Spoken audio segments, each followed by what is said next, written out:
Hello everyone, Vande Mataram. मैं आपका स्वागत करता हूं आपके अपने परिवार पे कृष्णा स्टडी मस्ती पे। अगर हम बात करते हैं तो आज हम लोग डिस्कशन करने वाले हैं सी टेट में जो एसएसटी का पेपर होता है उसको लेके मैं आज आप लोगों के सामने उपस्थित हूं। आज उसके बारे में हम लोग डिस्कशन करने वाले हैं। पूरा ये पेपर जो है कि एनसीईआरटी बेस पे आधारित है। अगर हम बात करते हैं तो ये हमारा क्लास नंबर 3 हो जाएगा। अगर अभी तक आपने 2 सेशन को नहीं कंप्लीट किया है तो कृष्णा स्टडी मस्ती के यूट्यूब चैनल पे वहाँ से आप इसको देख सकते हैं। अगर पहली बार चैनल पे विजिट कर रहे हैं तो चैनल को सब्सक्राइब कर लीजिएगा, बेल आइकन को प्रेस कर लीजिएगा जिससे कि आपको नए नए अपडेट मिलते रहें। तो चलिए बिना देर किए हुए हम लोग सीधे अपने सेशन पे आते हैं और सेशन स्टार्ट करते हैं। सेशन स्टार्ट करने से पहले किसी ने क्या खूब कहा है, बड़े ही ध्यान से सुनिएगा। तो किसी ने क्या खूब कहा है, बड़े ही ध्यान से सुनिएगा कि तुझे पाने की कोशिश में कुछ इतना खो चुका हूँ मैं, तुम्हें पाने की कोशिश में कुछ इतना खो चुका हूँ मैं कि तू अगर अब मिल भी जाए, तू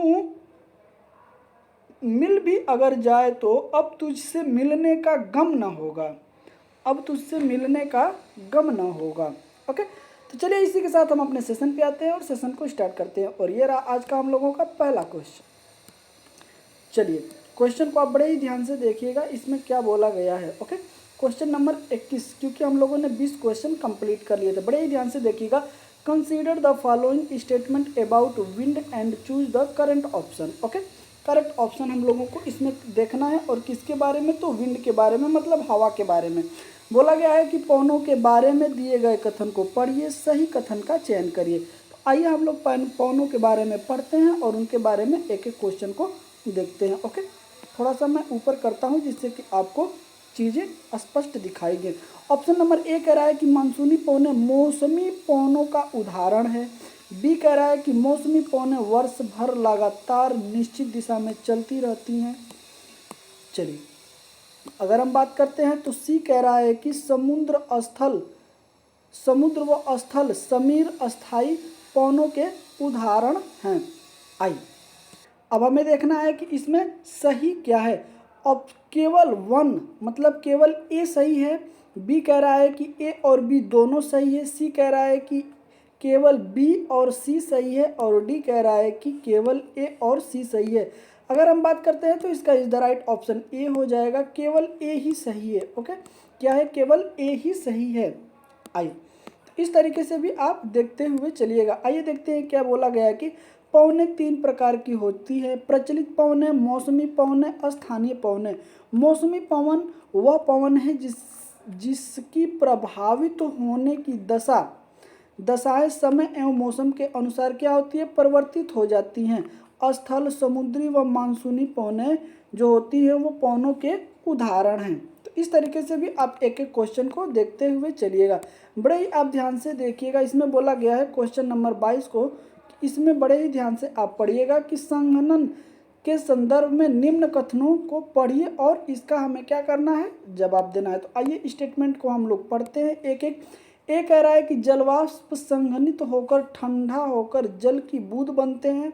बी कह रहा है कि जब जल की ये बूंदें इतनी भारी हो जाती हैं कि वायु में तैर न सके तब ये वर्षण के रूप में नीचे आ जाते हैं, मतलब वर्षा के रूप में। ओके, आइए आगे क्या कह रहा है, बड़े ही ध्यान से देखिएगा। आकाश में उड़ते हुए जेट हवाई जहाज अपने पीछे पद चिन्ह छोड़ते हैं क्योंकि इंजन से निकली गर्मी संघनित हो जाती है।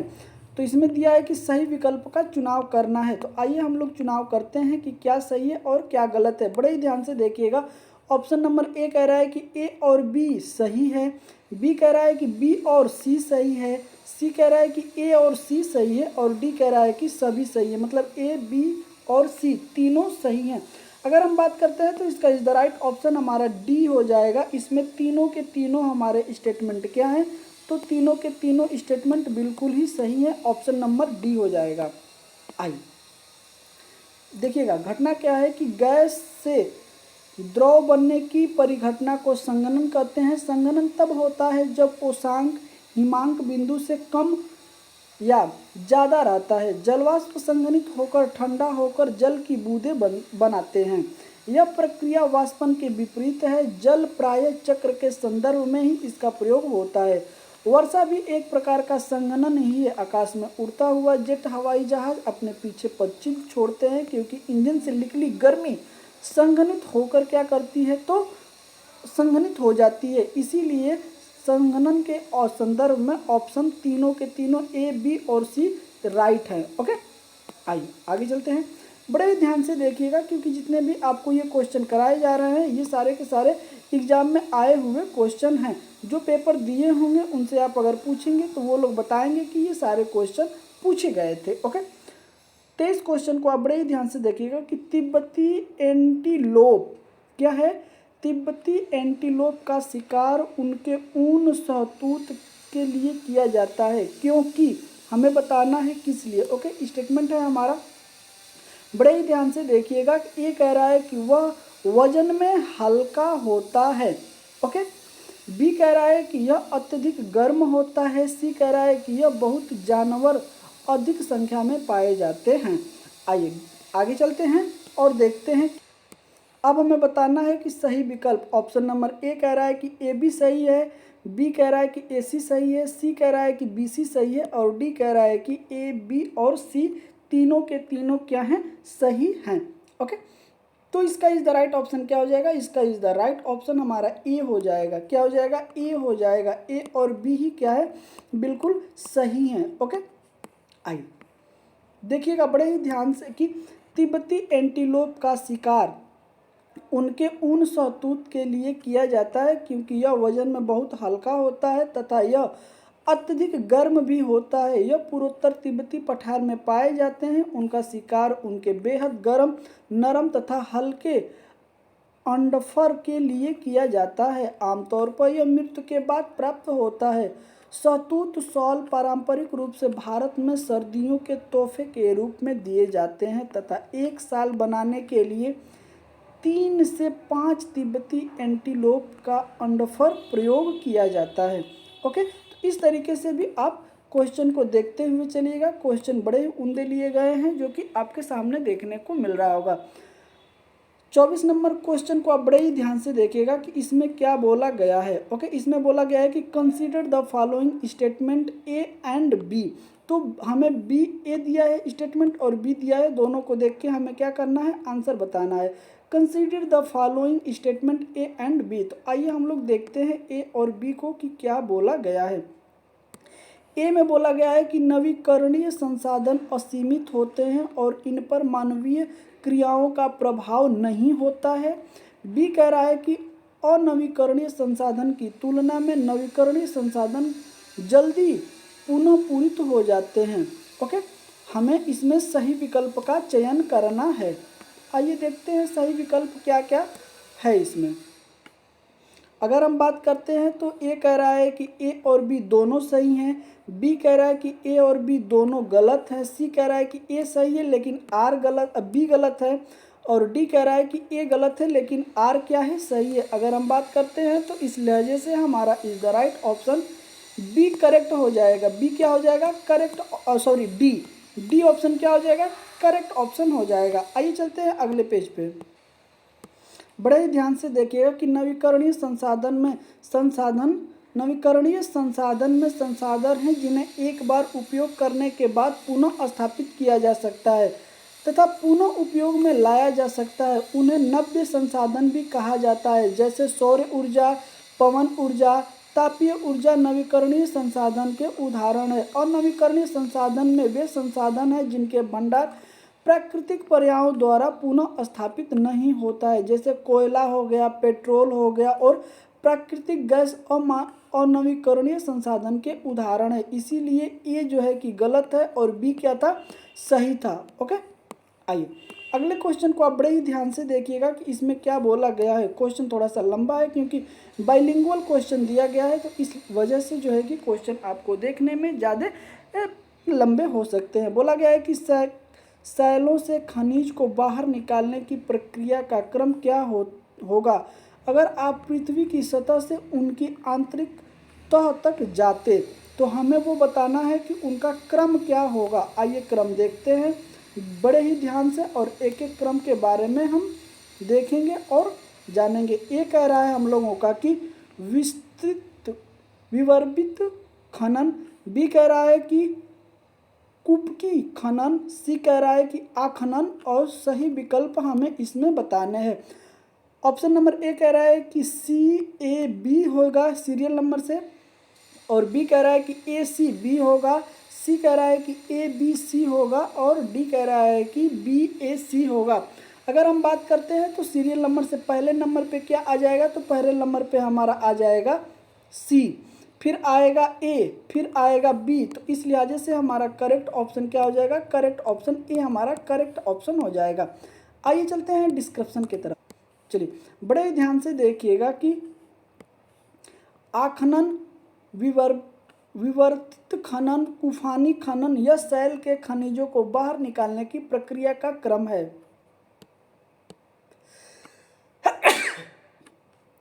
जो पृथ्वी की सतह से उसकी आंतरिक तहों तक जाते हैं। ओके, तो इस तरीके से भी आपको क्वेश्चन को देखते हुए चलना है। आइए क्वेश्चन नंबर देखते हैं हम लोग, क्वेश्चन नंबर 26 कि स्थानांतरित कृषि के संदर्भ में निम्नलिखित कथनों पर विचार कीजिए। ओके, तो आइए हम लोग विचार जरूर करेंगे और बिल्कुल सही तरीके से विचार करके आंसर देने की कोशिश करेंगे।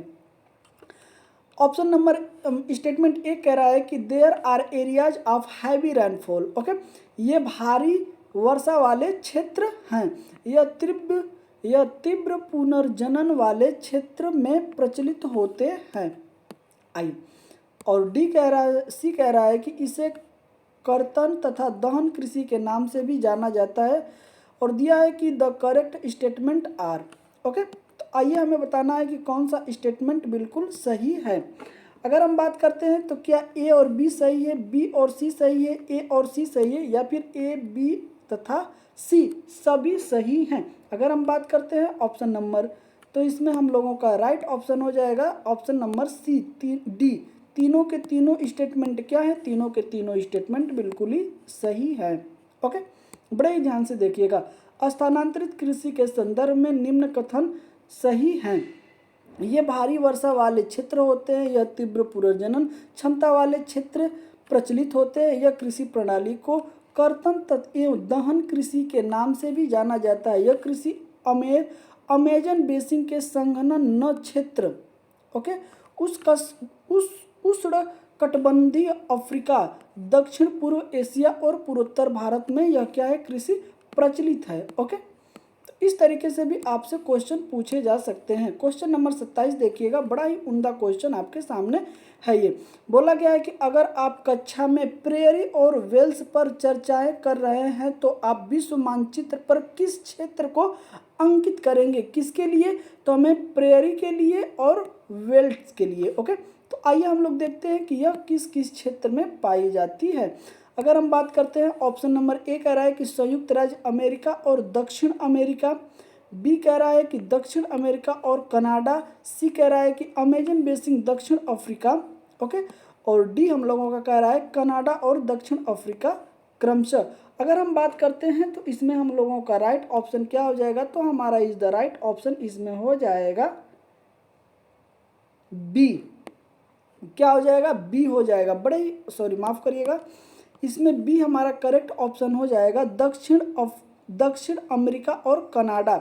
ओके, ये दो हो जाएंगे, south America and Canada, okay, respectively. तो बी ऑप्शन हमारा क्या हो जाएगा, करेक्ट ऑप्शन हो जाएगा। आइए इसके बारे में देखते हैं। सॉरी माफ करिएगा, डी हो जाएगा, सॉरी माफ करिएगा, इसमें बी ना होके इसमें जो है कि हम लोगों का आंसर डी हो जाएगा, कनाडा एवं दक्षिणी Africa. Okay, option number D हमारा क्या हो जाएगा, correct option, Canada and south Africa respectively. Okay, option number D हमारा क्या हो जाएगा, करेक्ट ऑप्शन हो जाएगा। बड़े ही ध्यान से देखिएगा, अगर आप कक्षा में प्रेरी और वेल्स पर चर्चा कर रहे हैं तो आप विश्व मानचित्र पर क्रमशः कनाडा और दक्षिण अफ्रीका क्षेत्र को अंकित करेंगे। यह शीतोष्ण कटिबंधीय घास के मैदान का उदाहरण है जो कि 30 अंश से 45 अक्षांश के मध्यवर्ती भागों में पाई जाती है। उत्तरी गोलार्ध में स्थलीय विस्तार अधिक होने के कारण इस मैदान का विस्तार कहीं कहीं 50 डिग्री पर भी चला जाता है उत्तरी अक्षांश में। ओके, आइए इन घास के मैदानों को संयुक्त राज्य अमेरिका में, कनाडा में प्रेयरी बोला जाता है। अर्जेंटीना, उरुग्वे, ब्राज़ील व पंपास में, दक्षिण अफ्रीका में वेल्स बोला जाता है। यूरेशिया में स्टेपीज बोला जाता है और ऑस्ट्रेलिया में डाउन्स बोला जाता है। तो ये इनके घास के जो मैदान अलग अलग होते हैं उनके बारे में आपको बता दिया गया। ओके, आप ये सारी चीज़ों को याद रखिएगा। आइए, बड़े ही उम्दे क्वेश्चन है। क्वेश्चन नंबर 28 देखिएगा ध्यान से कि रूढ़िबद्ध धाराओं के संदर्भ में निम्न वाक्य पर ध्यान दीजिए। तो आइए हम लोग ध्यान देते हैं। अगर हम बात करते हैं तो ये कब का मैं पेपर लेके चल रहा हूँ, सोशल साइंस का, जो आप देखेंगे CTET social science exam date आपको यहाँ पे देखने को मिलेगा कि 6/2/2023 का ये पेपर है। ओके, चलिए बड़े ही ध्यान से देखिएगा क्या बोला गया है। ये स्टेटमेंट कह रहा है कि रूढ़िबद्ध धाराएं हमें प्रत्येक व्यक्ति को अनोखे और अलग व्यक्ति जिसके पास खास गुण व क्षमताएं हो सकती हैं के रूप में देखने से रोक देती हैं। आइए, बी कह रहा है हम लोगों का कि रूढ़िबद्ध धाराएं बड़ी संख्या में लोगों को एक ही प्रकार के खांचे में जड़ देती हैं। ओके, और सी कह रहा है कि रूढ़िबद्ध धाराओं का हम सब पर प्रभाव पड़ता है क्योंकि इनके चलते हमें उन कामों को करने का मौका मिलता है जिसमें हम अच्छे हैं। सही विकल्प का हमें चयन करना है। ओके, क्या करना है? सही विकल्प का हमें चयन करना है। ऑप्शन नंबर ए कह रहा है कि केवल ए सही है, बी कह रहा है कि ए और बी दोनों सही है, सी कह रहा है कि बी और सी सही है, डी कह रहा है कि all A B C are truth, मतलब ए सभी ए बी तथा सी तीनों के तीनों स्टेटमेंट सही हैं। अगर हम बात करते हैं तो इसका is the right option B हो जाएगा। क्या हो जाएगा? बी इसका is the right option. A और बी इसका स्टेटमेंट बिल्कुल सही है।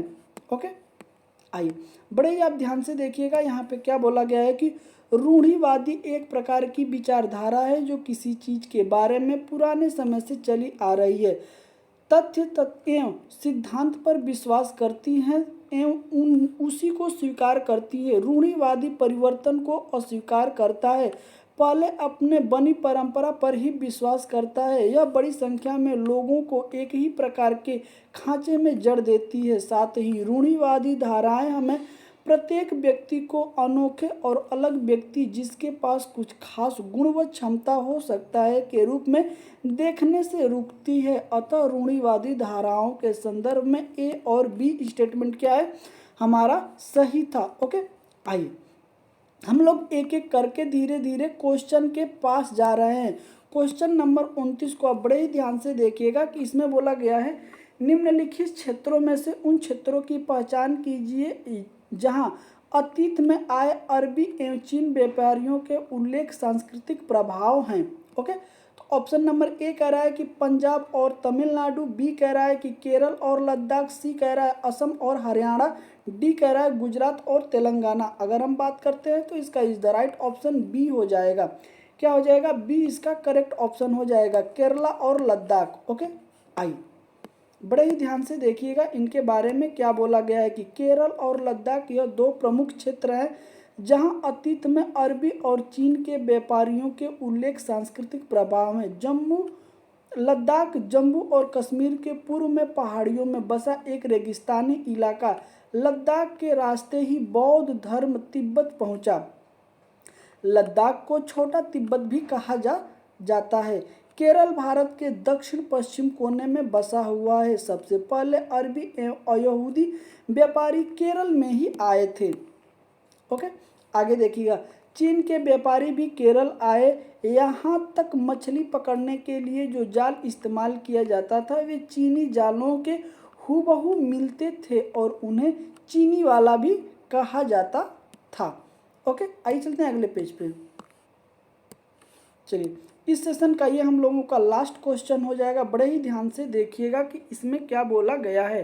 The president of India is elected by. Okay, बोला गया है कि भारत के राष्ट्रपति का चुनाव के द्वारा होता है, किसके द्वारा होता है? ओके, ऑप्शन नंबर ए कह रहा है कि मंत्रियों एवं उनके मुखियों का परिषद, बी कह रहा है कि योग्य नागरिक द्वारा प्रत्यक्ष चुनाव, सी कह रहा है कि निर्वाचक मंडल द्वारा प्रत्यक्ष चुनाव, और हम लोगों का डी कह रहा है इसमें कि पंचों सहित सभी चयनित सदस्यों द्वारा अप्रत्यक्ष चुनाव। अगर हम बात करते हैं तो इसका इज द राइट ऑप्शन क्या हो जाएगा, इसका इज द राइट ऑप्शन हमारा सी हो जाएगा। सी इज द करेक्ट ऑप्शन हो जाएगा हमारा। Okay, indirect election by the electoral college. Okay, तो क्या होता है, निर्वाचन मंडल द्वारा जो है कि अप्रत्यक्ष चुनाव कराया जाता है राष्ट्रपति महोदया के लिए। तो आइए इसके बारे में हम लोग कुछ डीप देखते हैं और उसके बाद हम लोग सेशन को यहीं द एंड करेंगे। सेशन अगर आपको प्यारा लगा हो तो सेशन को लाइक शेयर कर दीजिएगा कि जिनको भी पेपर देना है सीटेट का उनके लिए यह सेशन महत्वपूर्ण होने वाला है। तो चलिए बड़े ही ध्यान से देखिएगा कि आगे क्या बोला गया है। भारत के राष्ट्रपति का चुनाव निर्वाचन मंडल द्वारा अप्रत्यक्ष चुनाव के द्वारा होता है। भारतीय राष्ट्रपति का चुनाव एक निर्वाचक मंडल के माध्यम से किया जाता है जिसमें राज्यसभा, लोकसभा, राज्य की विधानसभाओं के निर्वाचित सदस्य रहते हैं। चुनाव का आयोजन भारतीय चुनाव आयोग इलेक्शन कमीशन द्वारा किया जाता है। निर्वाचन मंडल जो कि निर्वाचक मंडल सदस्य के उच्च एवं निम्न सदन राज्यसभा, लोकसभा, संसद के सभी निर्वाचित सदस्य एवं राज्यसभा एवं केंद्र शासित प्रदेश दिल्ली और पुदुचेरी। राष्ट्रपति के चुनाव में सिर्फ दो ही जो है कि यूनियन टेरिटरी भाग लेते हैं जिसमें कि एक दिल्ली है और दूसरा पुदुचेरी के विधानसभाओं के विधायक के निर्वाचित सदस्य से बना होता है या ये लोग इसमें भाग लेते हैं। अगर हम बात करते हैं तो आर्टिकल 54 में बोला गया है कि राष्ट्रपति का चुनाव और आर्टिकल 55 में बोला गया है कि राष्ट्रपति के चुनाव की प्रक्रिया। तो ये आर्टिकल भी आप दोनों याद रखिएगा। सेशन आपको कैसा लगा जरूर आप हमें कमेंट करके बताइएगा। ये अगला क्वेश्चन हम लोग अगले सेशन में लेके आपके सामने उपस्थित रहूँगा। तो वीडियो जल्दी से जल्दी शेयर कर दीजिएगा, ज़्यादा से ज़्यादा लोगों के पास पहुंच सके। मिलता हूं आपसे ऐसे ही क्वेश्चन लेके आपके सामने अगले सेशन में। तब तक के लिए जय हिंद, वंदे मातरम। अपना ख्याल रखिएगा।